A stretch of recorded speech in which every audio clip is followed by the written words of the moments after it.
శ్రీ గురుభ్యో నమః 2025 జనవరి 1వ తేదీ బుధవారంతో ప్రారంభమై 10వ తేదీ శుక్రవారంతో అంతమయ్యేటువంటి తొలి 10 రోజులలో కన్యా రాశిలో జన్మించిన జాతకులకి ఫలితాలు, సూచనలు, సలహాలు క్లుప్తంగా 3 పాయింట్లలో తెలియజేయబోతున్నా. ముందుగా కొన్ని గమనికలు చెప్తాను. అదేమిటంటే ఈ 2025లో గ్రహ సంచార స్థితిగతులు కొంత వ్యతిరేకంగానే ఉన్నమాట వాస్తవము. వ్యతిరేకంగా ఉన్నాయని ఆందోళన చెందాల్సిన అవసరం అంతకంటే లేదు. సోషల్ మీడియాలో ఎవరికి తోచినట్లుగా వారి వీడియోలు పెట్టేస్తారు. ప్రపంచం తలకిందలైపోతుందని, ఈ 4 రాష్ట్రాల వారికి ఇంకా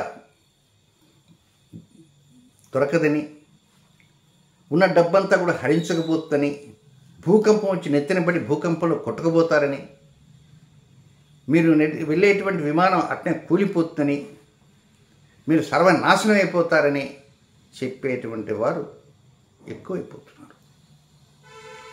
ప్రభుత్వాలు కూలిపోతాయని, కూలిపోయే ప్రభుత్వం ఎట్లా కూలిపోతుంది, ఈ గ్రహస్థితే కాదు, అనుకూల గ్రస్తులు వచ్చిన రోజు కూడా కూలిపోయిన సందర్భాలు ఉన్నాయి. ఆ కూలిపోవడానికి అనేక ఇతర కారణాలు ఉంటాయి, ఈ గ్రహస్థితులు కాదు. అవి కూలిపోవడానికి వేరే కారణాలు ఉంటాయి. ఆ కారణాలని బూచిగా చూపించి ఇక్కడ ఉంది ఇది అని అంటే కుదరదు. 45 సంవత్సరాల జ్యోతిషశాస్త్ర అనుభవంతో ఒక భారత ప్రభుత్వ ఆమోదిత దుర్గణిత పంచాంగకర్తగా recognise the government of India, పంచాంగ రైటర్, ఏదో అలాటప్పగా ఏదో వీధుల్లో చిలక దోషం చెప్పుకునేటువంటి పండితుడిని కాదు. ఆకాశంలో ఖగోళంలో ఉండేటి గ్రహ సంచార స్థితిగతులను అవలీలగా చెప్పేటువంటి శక్తి సామర్థ్యాలు ఉన్నటువంటి వ్యక్తిని. I'm not telling very proud, note the point. కనుక ఎవరికి తోచినట్టు వాడు చెప్పటమే.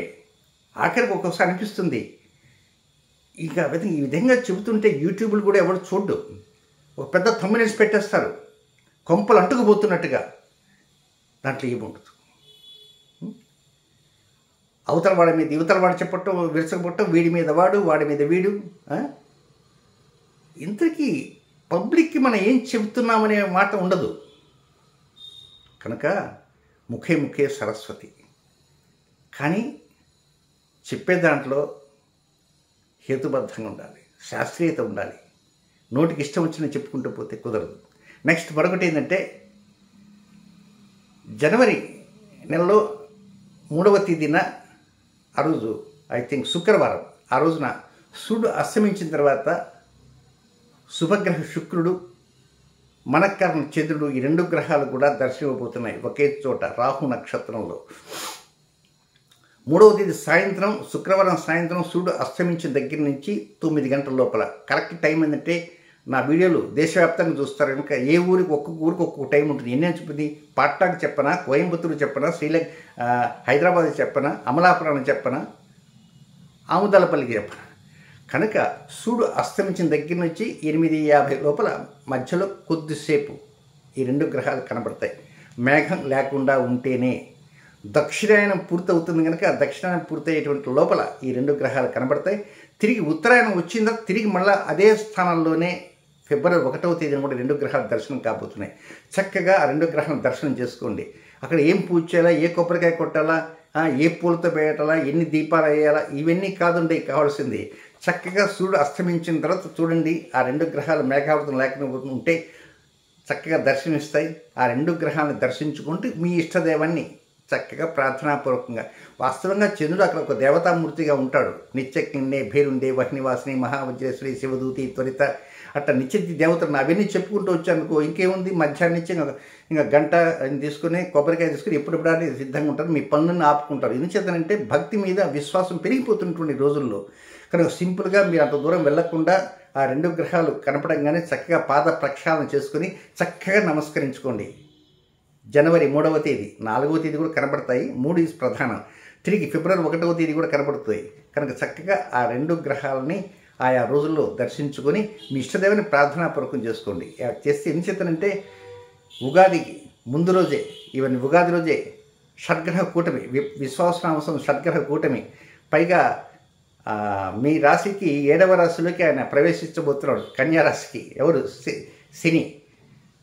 మార్చి 29వ తేదీ రాత్రి 9:54 44 నిమిషాలు అక్కడి నుంచి 2028వ సంవత్సరం ఫిబ్రవరి నెల 21వ తేదీ దాకా ఉంటాడు. ఈ లోపలే కొన్ని వ్యతిరేక గ్రహస్థులు ఉన్నాయి కనుక చక్కగా ఈ దర్శనం చేసుకోండి. జనవరి 5వ తేదీన వేపాకు స్నానం కూడా చేయడానికి ప్రయత్నం చేయండి. నెక్స్ట్ ఫలితాల వైపు వెళ్దాం. జనవరి 1వ తేదీ ఉదయం దగ్గర నుంచి 3వ తేదీ ఉదయం 10:48 వరకు ఉండేటువంటి సమయం అంతా అనుకూలంగా ఉంటుంది. విద్య, వ్యాపారం, ఉద్యోగం, ఆరోగ్యం, వాహనం, గృహం, తల్లి స్థానం, తండ్రి స్థానం, డబ్బు స్థానం, ఆ స్థానం, ఈ స్థానం, కొంచెం సంతాన స్థానంతో కొద్దిగా మీకు ఏదో కొంచెం బాధగా ఉండే పరిస్థితులు కనపడుతుంటే మీరు కొంచెం గెస్ట్ చేసే అవకాశం ఉంది. కనుక ఏది ఏమైనప్పటికీ సంతానం ఏమిటి, వారి విద్యా స్థితిగతులు ఏంటి, వారి యొక్క ఉద్యోగం ఏమిటి, వారి యొక్క వ్యాపారం చేస్తారా, వారి యొక్క వివాహం ఏంటి, వారు ఏమైనా ప్రేమించారా, ప్రేమించలేదా, ప్రేమించిన వాళ్ళు చేయి చూపించేశారా, ఇంకా డ్రాప్ అయిపోయినారా, ఇలాంటి వాటి మీద వారు ఏదో కొద్దిగా కొంచెం నెగటివ్గా థింకింగ్లో ఉండేటువంటి ఆలోచనలు ఉన్నాయనుకోండి, అవి మీరు పసిగట్టి వారిపైన శ్రద్ధ చూపడానికి మాత్రమే ప్రయత్నం అంటూ చేయండి. అది మొదటి పాయింట్. ఇక రెండవ పాయింట్, 3వ తేదీ ఉదయం 10:48 ప్రారంభమై 7వ తేదీ సాయంత్రం 5:50 వరకు ఉండేదంతా కూడా ఇది రంగరంగ వైభవంగా ఉంటుంది. చాలా జోష్గా ఉండగలుగుతారు. డెవలప్మెంట్స్ బాగా వస్తున్నట్టుగా అనిపిస్తుంటాయి. ఏం డెవలప్మెంట్స్ అనుకోవచ్చు. భార్యాభర్తల మధ్య అనురాగ మైత్రి ఉండొచ్చు, ప్రేమికుల మధ్య మైత్రి ఉండొచ్చు, వివాహం కాని వారికి కొంత తీపి వార్తలు ఉండవచ్చు. నెక్స్ట్ శత్రువులపైన విజయం సాధిస్తామనేటువంటి ఒక విశ్వాసం కావచ్చు.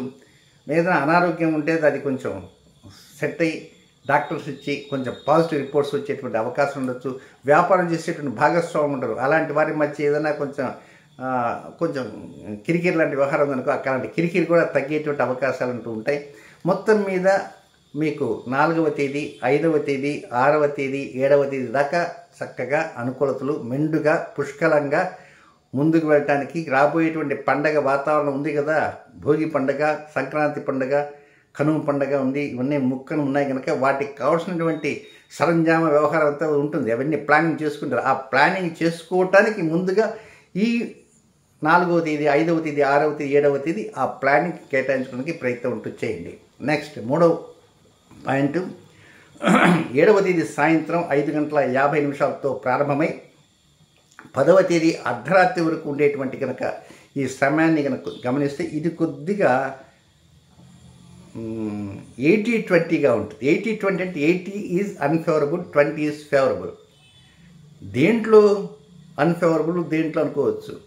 ఏదైనా 8వ తేదీ, 9వ తేదీ రెండులో మాత్రం కొంచెం వ్యతిరేకతలు ఎక్కువ ఉన్నట్టు, తండ్రి గారు ఏదో కోప్పడుతున్నట్టుగా, లేక తండ్రి గారికి ముభావం ఉంటున్నట్టుగా, తండ్రి గారు కోప్పడకుండా ఆయన చక్కగా అనుకూలంగా మీరే తండ్రి గారి పైన ఒంటికాలపై లేద్దామనేటువంటి ఆలోచన కావచ్చు. ఏదైనా 8వ తేదీ, 9వ తేదీ ఈ కొన్ని కార్యక్రమాలు సడన్గా ఆగిపోతున్న కారణంగా, సడన్గా పోస్ట్పోన్ అవుతున్న కారణంగా, చేతిలో కొంచెం తడి తగ్గిన కారణంగా, షేర్ మార్కెట్ మీద కొంచెం ఒడిదుడుకులు ఏర్పడిన కారణంగా 8, 9 రెండులు అన్ఫేవరబుల్గా ఉంటాయి. 10వ తేదీ మాత్రం ఉన్నపలంగా 10వ తేదీ ఉదయాన్నే ఇడ్లీ, వడ, దోశ, ఉప్మా తింటారు. కాఫీ తాగంగానే బ్రేక్ఫాస్ట్ అయిపోగానే అప్పుడు ఆ టైంకి అనిపిస్తుంది, ఆహా బ్రహ్మాండంగా ఉందండి. పోతే కొన్ని 2 రోజులు మనకు ఇబ్బంది కాకపోతే ఇప్పుడు మనం బాగున్నాం, మనకు మంచి అనుకూలత కలిగాయి కనుక ఏదైనా సరే అంతా మన మంచికే జరిగింది అని ఆ విధంగా ఫీలింగ్ కూడా తెచ్చుకునే వాళ్ళు ఉంటారు. అంటే 10వ తేదీ చాలా డెవలప్మెంట్స్ చక్కగా ఉంటాయి, ఎక్కడా వ్యతిరేకత ఉండవు, అనుకున్న పనులు అనుకున్నట్టుగా జరుగుతున్నాయనేటువంటి ఒక భావనలోకి వెళ్తారు. నేనైతే ఒక మాట అంటాను, అది భావన కాదు, భ్రాంతి. కానీ 10వ తేదీ తర్వాత దాని యొక్క భ్రాంత నిజమైనటువంటి వాస్తవమా అనేటువంటి విషయం తేలుతుంది. కానీ ఏదేమైనా కొంత డెవలప్మెంట్ మాత్రం తప్పకుండా జరిగి తీరుతాయి. 10వ తేదీతో బీజం పడుతుంది. నెక్స్ట్ నక్షత్ర వైజ్ కొన్ని వ్యతిరేక సమయాలు అంటూ ఉన్నాయి కనుక అవి ఎప్పుడెప్పుడు ఏమిటని తెలియజేస్తాను. కన్యారాశిలో జన్మించినటువంటి ఉత్తర ఫల్గుని అంటే ఉత్తరా నక్షత్ర 2, 3, 4 పాదాల్లో జన్మించినటువంటి జాతకులకి 6వ తేదీ సోమవారం రాత్రి 7:06 ప్రారంభమై 7వ తేదీ మంగళవారం సాయంత్రం 5:50 వరకు వారికి అనుకూలమైన సమయం కానే కాదు. కొంచెం అన్ఫేవరబుల్ టైం, విసర్జనీయ సమయము. క్రొత్త కార్యక్రమాలకు శ్రీకారం చుట్టకుండా రొటీన్ కార్యక్రమాలు, పాత కార్యక్రమాలు, నిత్యం చేసేటువంటి కార్యక్రమం మాత్రం యథావిధిగా చేసుకుని వచ్చును. 2వ నక్షత్రం హస్త నక్షత్రం. హస్త నక్షత్రంలో జన్మించినటువంటి కన్యారాశి జాతకులకి 7వ తేదీ మంగళవారం సాయంత్రం 5:50 ప్రారంభమై 8వ తేదీ బుధవారం సాయంత్రం 4:29 వరకు వారికి అనుకూలంగా ఉండదు. కనుక ఈ టైంలో క్రొత్త కార్యక్రమాలపైన మొగ్గు చూపకుండా పాత కార్యక్రమాలపైన మొగ్గు చూపుతూ రొటీన్ కార్యక్రమాన్ని సీదా సాదాగా చేసుకోవడానికి ప్రయత్నం చేయండి. ఇక నెక్స్ట్ 3వ నక్షత్రం చిత్రా నక్షత్రం 1-2 పాదాల్లో జన్మించిన కన్యారాశి జాతకులకి 8వ తేదీ బుధవారం సాయంత్రం 4:29 నుంచి 9వ తేదీ గురువారం మధ్యాహ్నం 3:07 వరకు వారికి అనుకూలమైన సమయం కాదు. క్రొత్త కార్యక్రమాలకు శ్రీకారం చుట్టకుండా పాత కార్యక్రమాన్ని యథావిధిగా జరుపుకోవచ్చు. రొటీన్ కార్యక్రమం చక్కగా చేసుకోవచ్చు. అయిపోయింది కదా. నెక్స్ట్ మనకు చిన్న గమనికతో ముగిస్తాను. పితృదోషాలు అనేటువంటి 97 రోజుల సుదీర్ఘ కార్యక్రమం చేస్తున్నాం, అందరికీ తెలిసిందే. వీడియోలు కూడా చూస్తాను, కొంతమంది భాగస్వామికి ఉన్నారు. ఇప్పటికి 71 రోజుల కార్యక్రమం మాత్రమే పూర్తయింది. ఇంకా 26 రోజుల కార్యక్రమం చేయలే. నేనే కావాలని ఆపెట్టి. ఎందుకు ఆపాను తెలియజేయాల్సిన అవసరం ఉంది. రాశి ఫలితాల్లో చెప్తే అందరూ చూస్తారు. నాకంటే వయసులో పెద్దవారు, నేనంటే 65 సంవత్సరాల వయసు, నాకంటే వృద్ధులుగా ఉండేవారు 65 కాకుండా 70, 75, 80 సంవత్సరాల వయసులో ఉన్నవారు పండితులు, నిష్ణాతులు, పాండిత్యంలో దిట్టులు అటువంటి వారు నాకు తెలియజేసే సమాచారం అంటే ఆయన గార్కి సిద్ధాంతి గారు మీరు చేసే కార్యక్రమం మేము భాగస్తులుగా ఉన్నాం కనుక ఇప్పుడు మార్చి 29వ తేదీన షడ్గ్రహ కూటమి ఒకటి జరుగుతున్నది. ఆ రోజే శని రాశి మారుతున్నాడు. ఆ రోజే ఆకాశంలో 6 గ్రహాల కూటమితో పాటు ఒక సూర్యగ్రహం కూడా జరుగుతుంది. తెల్లవారంగానే ఉగాది వస్తుంది.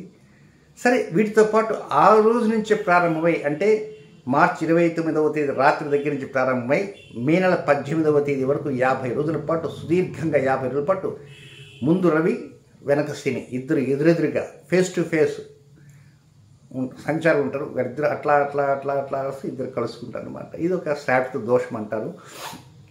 కనుక వాస్తవంగా పితృదోష కార్యక్రమం అనేది మౌన అమావాస్య జనవరితో పూర్తయిపోతుంది. కానీ ఆ గ్రహస్థితులు ఉంటే దానికి ప్రత్యేకంగా ఇంతకాలం ఉండే ఆ గ్రహస్థితులు ఉంటే దాని తర్వాత మే నెల, జూన్ నెల, జూలై నెలలో గ్రహమాలిక యోగాలు అంటూ ఉన్నాయి. కొంచెం వ్యతిరేకంగా ఉండేటువంటి ఎక్కడ కంగారు పడాల్సిన అవసరం లేదు.